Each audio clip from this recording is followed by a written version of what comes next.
Hola, mi nombre es Ervin Rojas Valenzuela, código 166-32-212, y en el día de hoy les vengo a explicar las preguntas planteadas en la guía 1 del curso de microbiología de suelo. Empezamos con la primera pregunta. ¿Qué es la microbiología y cuál es su importancia?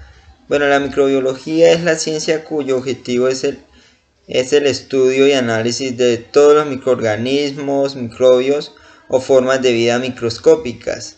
Cumple una gran importancia en diferentes áreas, pero pues yo me enfocaré por la agricultura, que va en relación con mi carrera profesional. En la agricultura nos permite conseguir y mantener en muy buen estado la fertilidad de nuestro suelo para que de esta manera nuestros cultivos mantengan más sanos y vigorosos. Siguiente pregunta nos dice: ¿cuál es la principal diferencia entre los microorganismos procariotas y los eucariotas? La principal diferencia radica en que los microorganismos procariotas, el material genético no está separado del citoplasma, mientras que en los microorganismos eucariotas el material genético se encuentra organizado en los cromosomas encerrados por una membrana que los separa del citoplasma. La tercera pregunta nos dice: ¿cuáles microorganismos comprenden los eucariotas y cuáles los procariotas? Los microorganismos que comprenden los procariotas son las bacterias y la archaea o arquea, que es lo mismo que son lo mismo que las bacterias. Igual no poseen núcleo ni orgánulos. Los microorganismos que comprenden los eucariotas son los protozoos, que son microorganismos unicelulares, las algas microscópicas, que también son organismos unicelulares, y los hongos microscópicos. La siguiente pregunta nos dice: explique las 7 propiedades de las células microbianas. Las 7 propiedades de las células microbianas son: la primera, el metabolismo. Las células captan nutrientes y los transforman y los expulsan como desechos. La segunda propiedad nos dice que es el crecimiento. Los nutrientes del ambiente son transformados en nuevo material celular para formar células nuevas. La tercera propiedad nos dice que es la evolución. Los nutrientes del ambiente son transformados en nuevo material celular para formar células nuevas. La cuarta propiedad nos dice que es la diferenciación, que nos dice que algunas células pueden formar nuevas estructuras como esporas. La quinta propiedad nos dice que es la comunicación. Las células interaccionan entre sí mediante mensajeros químicos.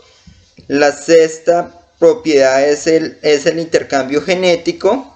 Las células pueden intercambiar gases por diversos mecanismos. Y la séptima propiedad es la motilidad, que dice que algunas células son capaces de autorreproducirse. La siguiente pregunta nos dice lo siguiente: ¿qué factores controlan la abundancia y la diversidad de las poblaciones microbianas? Las poblaciones microbianas pueden estar controladas por recursos alimenticios o por condiciones como temperatura, pH, presencia o ausencia de oxígeno o entre otras. La siguiente pregunta nos dice: ¿cómo se clasifican los microorganismos de acuerdo a su hábitat? Bueno, los microorganismos se pueden clasificar por temperatura, pues algunos pueden convivir en temperaturas muy altas, otros en temperaturas muy bajas, o por el pH. Hay algunos que pueden convivir en pH muy bajo, otros en pH alto, o por la presión o por la salinidad. La siguiente pregunta nos dice: ¿cómo se clasifican los microorganismos de acuerdo a su forma de agrupación? Los microorganismos se clasifican según su forma mediante el coco, espirilos o bacilos. Por agrupación, puede ser por coco 1 o micrococo. Dice que cuando los cocos se dividen en un solo plano vertical se separan y conservan su individualidad. Diplococo, como el mismo nombre lo dice, forman parejas. El estreptococo en cadena nos dice que cuando las células hijas forman cadenas. El estafilococo nos dice que las células permanecen unidas, pero después de una división celular en dos o más planos, los cocos forman grupos irregulares, en ocasiones de gran volumen, similares a racimos de uvas. En zarcina, que nos dicen que es un grupo de 8 cocos, la división celular se divide formando paquetes de 8 células. En tetracoco, nos dice que la división celular se produce en 2 o 3 planos perpendiculares, formando un grupo de 4 células. Y los dos últimos nos dice que en forma de espiral y en forma de bastón. Esta pregunta nos dice, ¿dónde se encuentran los microorganismos en la Tierra? Los microorganismos se encuentran divididos de la siguiente manera.